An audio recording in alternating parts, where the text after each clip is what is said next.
춘천 시민 여러분,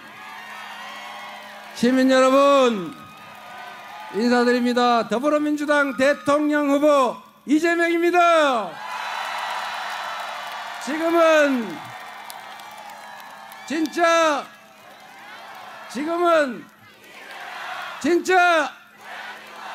감사합니다. 오늘 여러분들을 뵈니까 새로운 나라가 확실하게 열릴 것 같습니다. 우리 최근에 보기 어렵던 분들이 많이 나타나셨는데, 우리 우상호 전 의원님 좀 전에 보이던데, 네, 우상호 의원님이 원래 고향이 강원도 철원, 네, 철원 분이시군요. 네, 우리 접경 지역에서 어릴 때 고생했을 것 같습니다. 우리 허영 의원님하고 유정배 우리 지역위원장님, 근데 유정배 지역위원장님도 상당히 훌륭하게 준비된 충직한 일꾼, 유용한 도구인데 왜 안 쓰셨어요? 다음에는 잘 부려먹기 바랍니다. 우리 두 분도 한번 박수 한번. 어디 가셨나?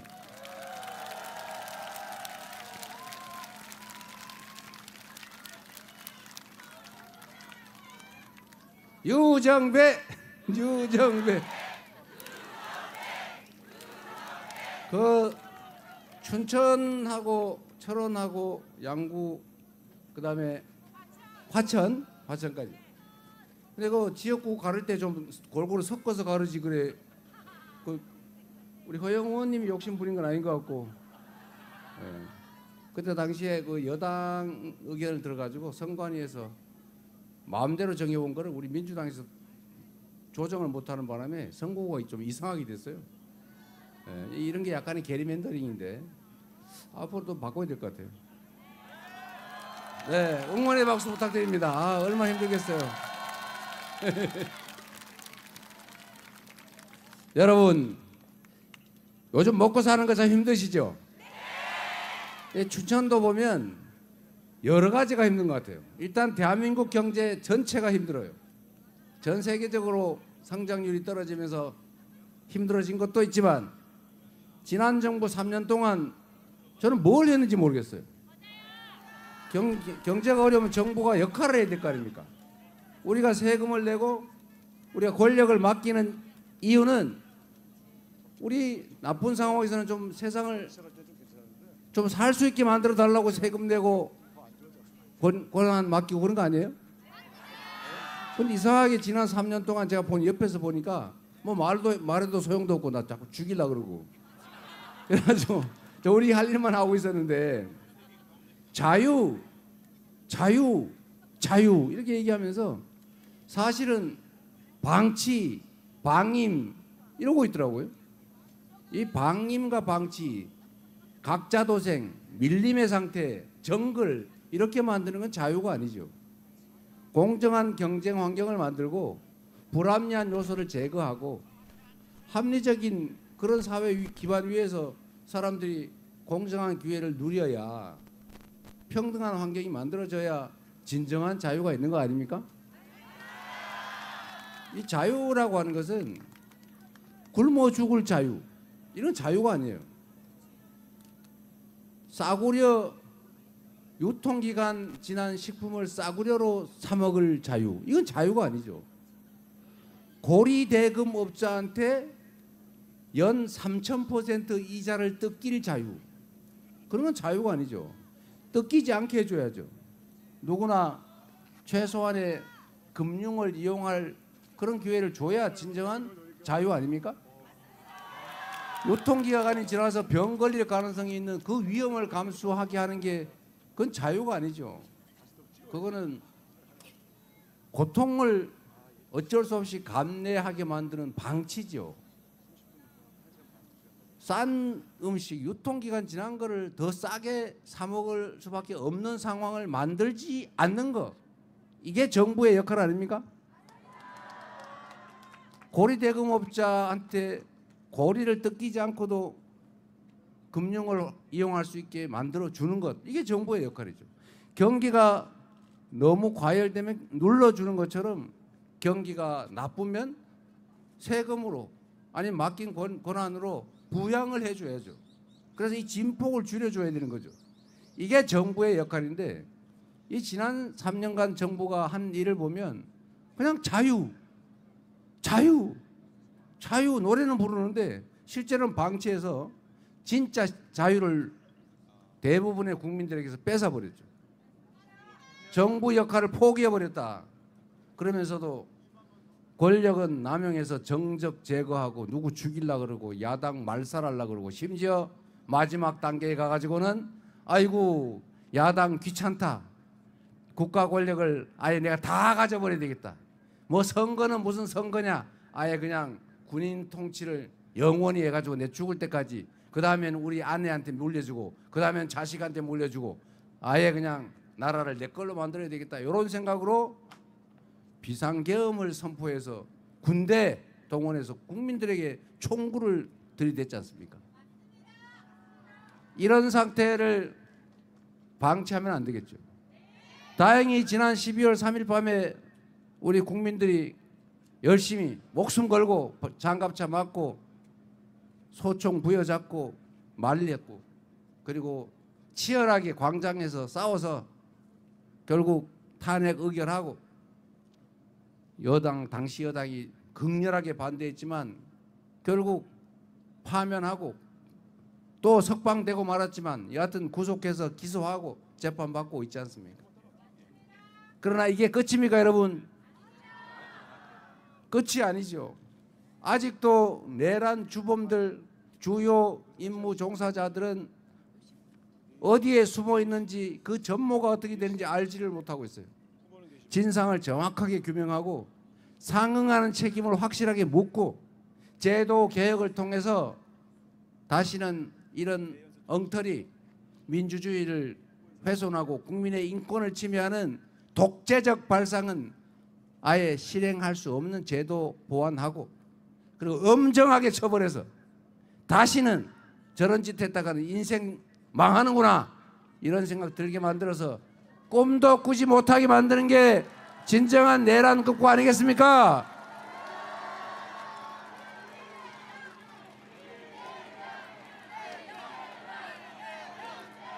그래서 이 나라가 제자리를 잡으려면 일단 내란 극복은 기본이죠. 내란을 극복하고 민주주의를 회복하고 국민이 주인인 진정한 민주공화국을 다시 시작해야 되지 않겠습니까? 그래서 이번 투표가 이번 대선이 중요한 것입니다. 이 대선이 이재명이가 대통령이 되느냐 민주당이 집권당이 되느냐 이건 다음 문제고 그들이 그 내란 세력들이 다시 귀환하지 못하게 하는 것. 김문수라는 윤석열 아바타를 통해서 내란 속에 윤석열이 다시 귀환하지 못하게 하는 것. 윤석열 내란 수계의 상황 정치의 가능성을 봉쇄하는 것. 그들에게 압도적 심판을 가하는 것. 이게 바로 대선의 의미 아니겠습니까?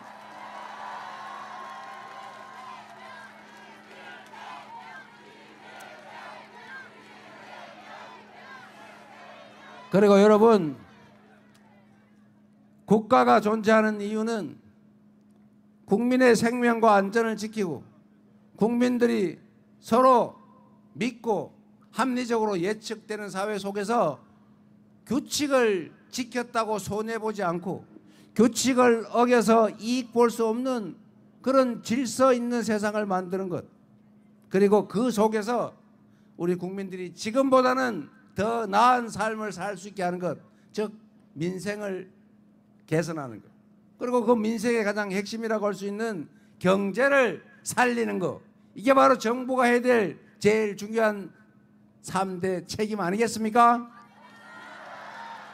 그런데 이 정부, 전 정부는 국민의힘 정권은 이 세 가지를 다 실패했거나 아니면 책임을 전혀 지지 않고 버렸어요. 첫째, 안보가 뭡니까? 안보. 우리 사회 공동체를 든든하게 지켜내는 건데 싸워서 이기는 거는 하책 중에 하책이에요.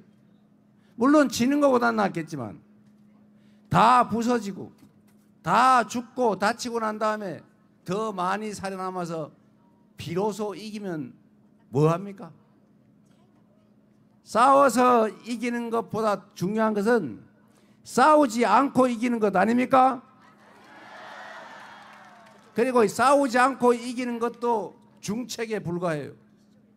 진짜 안보, 가장 안전한 공동체는 싸울 필요가 없는 상태, 즉 평화 상태를 만드는 것이다. 맞습니까, 여러분?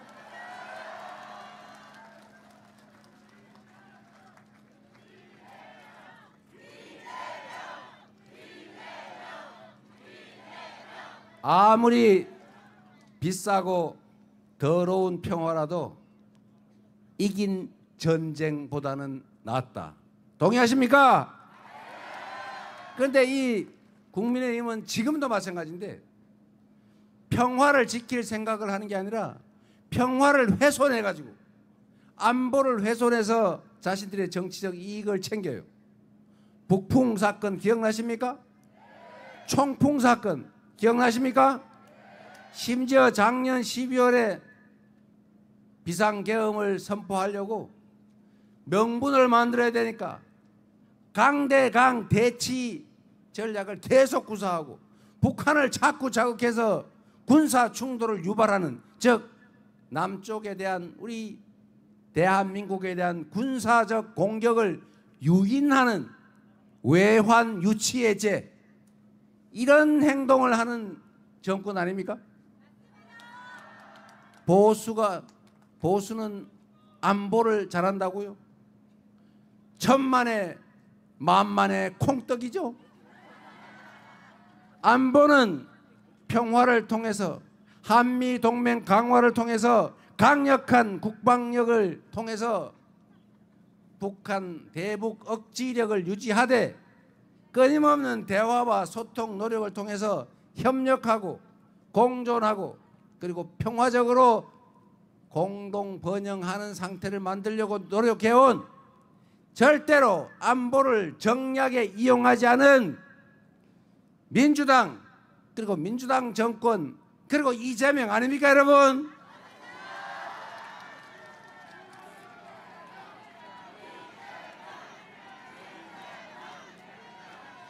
그런 걸 보면 확실히 안보는 민주당이죠.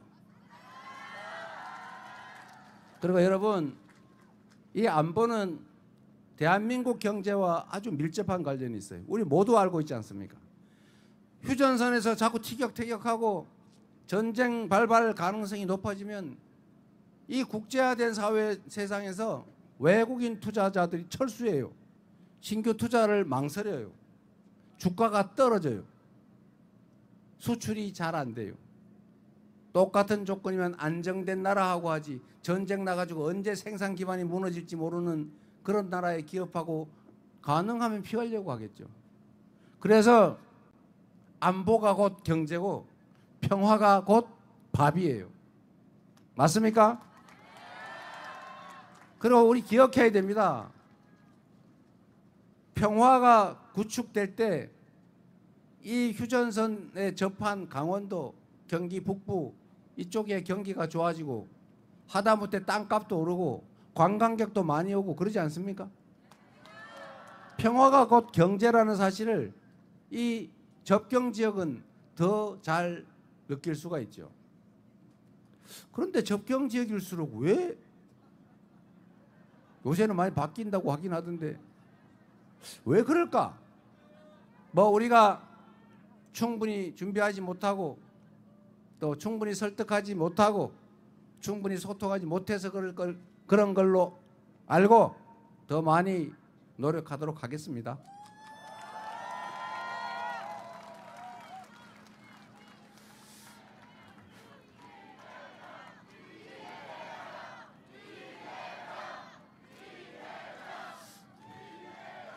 그래서 이 춘천이나 철원, 화천, 양구, 인제, 고성, 뭐 저쪽 북쪽 다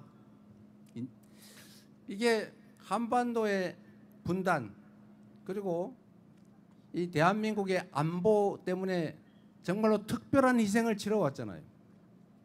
제가 아까 얘기하다 말았는데 춘천이나 이 접경 지역은 대한민국 경제를 이 전 정권이 국민의힘이 관심 없이 내버려 두는 바람에 경제가 전체적으로 나빠지니 1차적으로 피해를 입고, 두 번째로 피해를 입는 게 지방이라고 피해를 입었지 않습니까? 대한민국은 자원이 부족하고 기회가 부족하다 보니까 소위 불균형 성장 전략, 아니고 그냥 일상적 용어로 하면 몰빵 전략을 통해서 수도권, 대기업 몇 개, 특권 계층 몇 사람, 여기에 집중적으로 기회를 주고 몰아왔어요. 그래서 효율적으로 빨리 성장했어요. 그리고 분수 효과라고 거기서 떨어지는 꽃물 비슷한 이익으로 많이 국민들이 혜택을 봤죠. 이게 대한민국 성장에 상당히 큰 효과를 봤는데 이제는 그게 한계에 도달했어요. 춘천에는 땅 한 평이 아마 뭐 100만 원, 200만 원이면 웬만한 임야 뭐 공장 지을 만한 땅 구할 수 있을 것 같은데, 저 서울 경기도 일대를 가면 개발도 아예 못하는 임야가 500만 원씩이에요. 아파트 한 평에 막 3억 가까이 해요.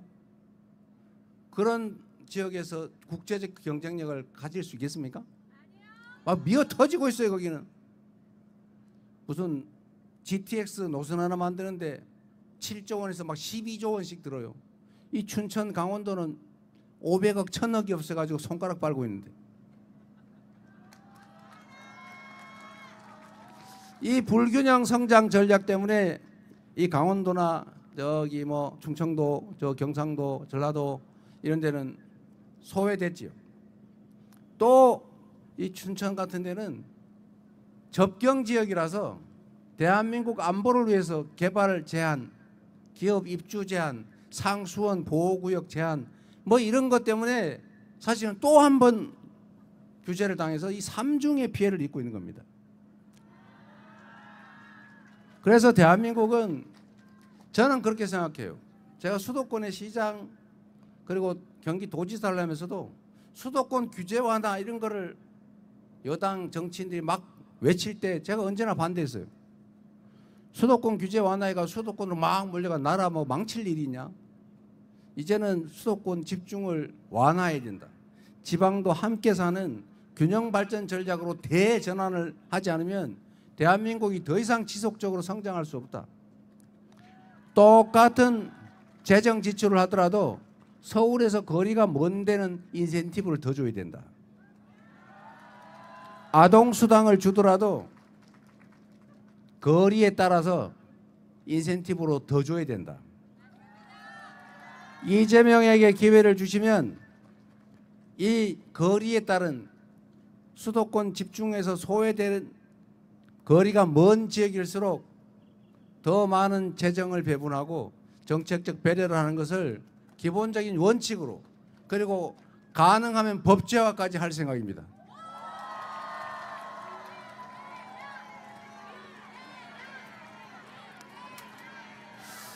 이게 여러분 듣기 좋으라고 여러분께만 드리는 말씀이 아니고, 제가 드리는 말씀은 지금 유튜브 방송을 통해서 전국으로 서울, 경기도에도 다 가고 있어요. 왜냐하면 이미 합리적인 서울 수도권 거주자도 알고 있어요. 이 나라가 이런 식으로 수도권 1극 체제로 수도권 과밀을 벗어나지 못하고 계속 집중되고 지방은 소멸되게 되면 대한민국의 미래는 없다. 사람으로 치면 심장은 자꾸 커지는데 피가 몰려가지고 손발에는 피가 없어서 괴사를 한다. 이러면 결국 사람이 죽습니다. 그래서 지금까지는 대한민국의 자원과 기회가 부족해서 지역, 기업, 특정 계층에게 몰빵을 해서 특권을 주고 특혜를 줘서 성장해 왔다면, 지금부터는 방향을 대전환해서 공정하게, 그리고 오히려 소외된 지방, 중소기업, 대기업 대비 중소기업, 또 평범한 보통의 사람들, 아주 좋은 교육받고 좋은 코스로 간 엘리트에게만 몰빵하는 게 아니고 오히려 거기에 더 많은 기회를 부여하는 억강부약 균형발전 전략을 취해야 대한민국이 다시 지속적 성장의 길을 갈 수 있다. 동의하십니까, 여러분?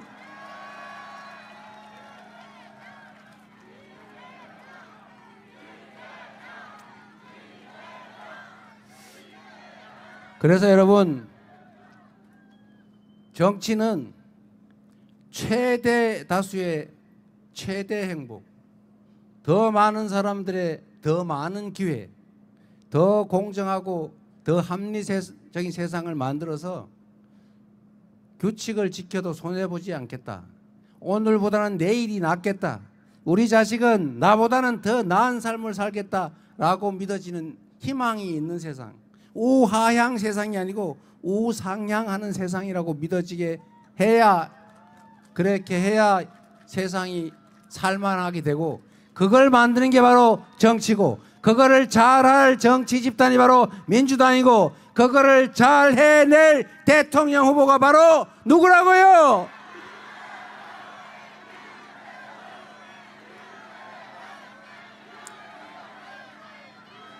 여러분, 저는 대한민국 국민들의 그 엄청난 저력을 믿는 사람입니다. 독재도 이겨냈고 정말로 열심히 일해서 산업화에도 성공했고, 그리고 박근혜 국정농단도 이겨내고 현실의 권력자를 촛불을 들고 끌어냈고, 그리고 단 한 명의 피해자도 폭력 사건도 방화도 유리창 하나 안 깨지면서 이 응원봉으로 우리 여성 청년들을 중심으로 내란을 진압하고 쿠데타를 제압하고 이제 다시 민주적인 나라로 되돌아가려고 하는 위대한 국민, 위대한 나라 아닙니까? 바로 여러분이 그 위대한 국민들 아닙니까?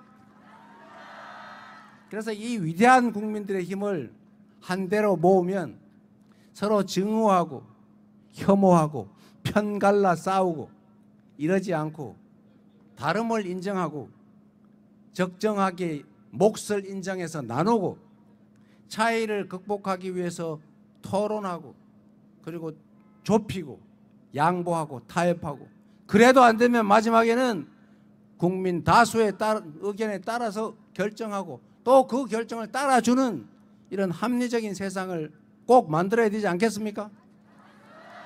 저는 그렇게 할 수 있다고 믿어요. 여러분은 그럴 준비가 돼 있습니다. 정치만 바뀌면 대한민국 국민들은 이 합리적인 세상을 수용하고 그 속에서 남의 것을 탐하지 않고 타인의 것을 뺏지 않고 최선을 다해서 함께 성실하게 살아갈 준비되어 있지 않습니까? 이재명과 민주당은 지금까지 있어왔던 이 분열과 갈등, 대립, 혐오, 증오를 넘어서서 함께 손잡고 어우러져 살아가는 그런 세상, 국가의 모든 권력과 예산, 역량이 오로지 국민만을 위해서 제대로 쓰여지는 진정한 민주공화국, 진짜 대한민국을 향해서 나아갈 것입니다. 그 기회를 한번 만들어 주시겠습니까?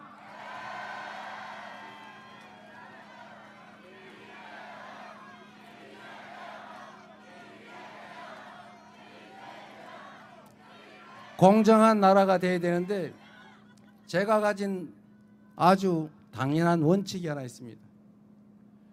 특별한 희생에는 특별한 보상을. 우리 공동체 모두를 위해서 어쩔 수 없이 특별한 희생을 치르는 사람들 또는 지역이 있어요. 안보를 위해서, 대한민국 모두의 안보를 위해서 군사 규제를 감수하는 지역, 누군가 깨끗한 물을 먹기 위해서 개발이 제한되는 피해를 입는 상수원 보호구역, 모든 사람의 쓰레기를 처리해 주기 위해서 쓰레기 소각장을 지을 수밖에 없었던 지역, 그리고 주민들, 예를 들면 화장터를 만들어야 되는데 싫지만 수용해야 되는 그 지역들에게 그에 상응하는 피해 보상하기 위해서 우리 모두가 얻게 되는 편익의 일부만 떼어서 충분히 보상하면 함께 살 수 있지 않습니까? 접경 지역에 대해서 지금까지의 희생엔 대책이 없지만, 그러나 이제 그런 특별한 희생을 강요하지 않고도 충분히 함께 살아갈 수 있을 만큼의 역량이 되는 대한민국이다. 그래서 이런 전체를 위해서 소수가 특정 지역이 희생되지 않게 하고, 희생이 불가피하다면 상응하는 보상을 반드시 해서 억울한 지역도 억울한 사람도 없는 그런 대한민국 꼭 만들겠습니다, 여러분.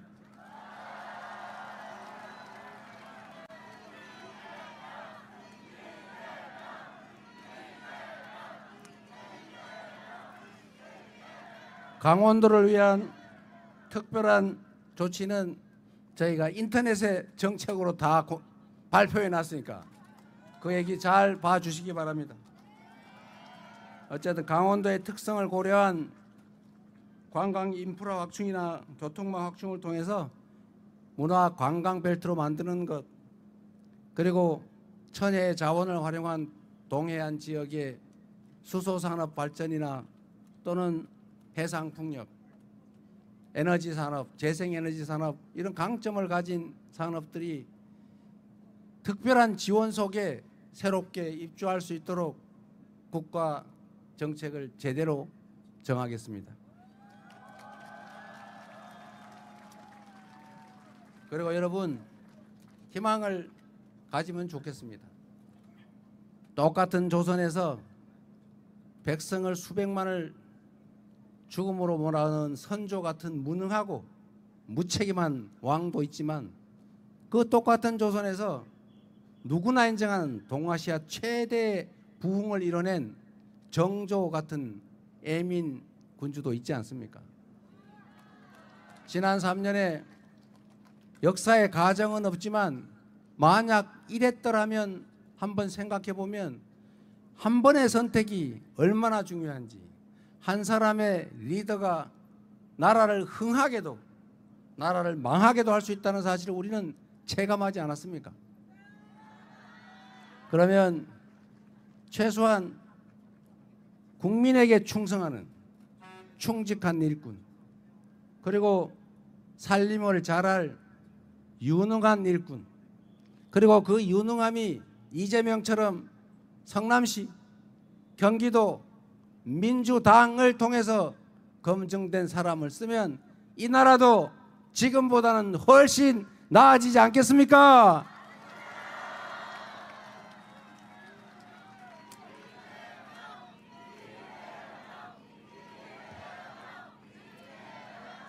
그리고 자꾸 저보고 무섭다고 그런다는데 저 무서운 사람 아닙니다. 그래서 제가 조금 전에 어디 방송을 하면서 저보고 자꾸 무서워한다 그러길래 왜 무섭다고 그러는지 한번 물어봐라. 그랬더니 이유는 정확하게 모르겠는데 독재를 할 것 같다. 아니, 구체적으로 어떻게 했다는 거냐? 구체적인 건 아닌데 그런 생각이 든다. 제가 그래서 설명을 해드렸습니다. 여러분도 설명을 해주세요. 저는 여러분 많은 분들이 아시겠지만 초등학교밖에 졸업 못했고 돈이 없어서 중학교도 못 가고 어머니 손잡고 아침에 공장으로 출근했습니다. 그리고 그 엄혹한 환경에서 장애인이 되기도 했고, 그리고 쓴맛 다 봤지요. 그러나 최선을 다해서 일단 탈출했고, 그래서 대학 가고 사법시험 합격하고 다시 또 내가 태어났던 그 웅덩이로 되돌아갔습니다. 그리고 그 속에서 끊임없이 기득권자의 길이 아니라 기득권에 피해 입는 힘없는 서민 우리 다수 대중 속에서 함께 살았고, 또 그들의 소중한 주권 행사를 지원했고, 그러다가 방법이 노무현 정권 때 정치개혁 때문에 정치를 하는 게 가장 효과적이겠다라고 해서 시장을 나갔고, 시장을 열심히 했더니 도지사 해보라 그래서 도지사 했고, 도지사도 재선하고 싶었는데 도지사 2년밖에 안 했는데 자꾸 대통령 나가라 그래가지고 3년 만에 대통령 선거 나갔다가 똑 떨어지고, 그리고 민주당의 비주류 중에 비주류 아웃사이더로 당대표 됐다가 지금은 당원들이 당의 진짜 주인인 진정한 의미의 민주정당으로 바꿔놨잖아요.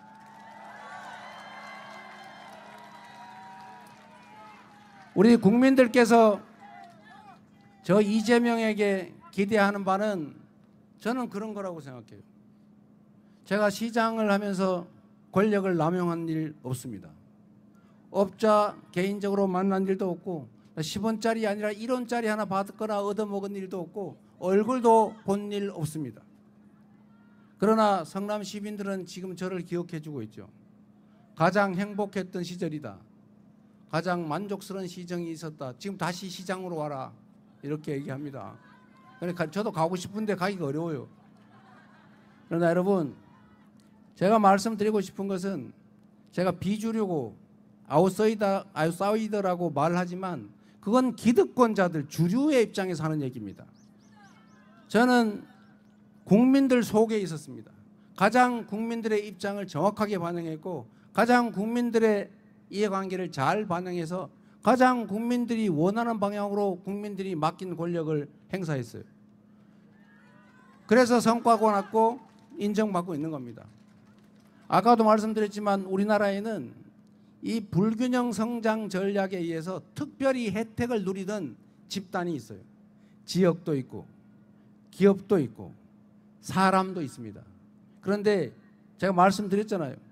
이제 균형 발전 전략으로 대전환을 했다. 저는 이렇게 살았는데 이제는 정상을 만들어야 되는데 이 과정이 혁명적인 과정인 겁니다.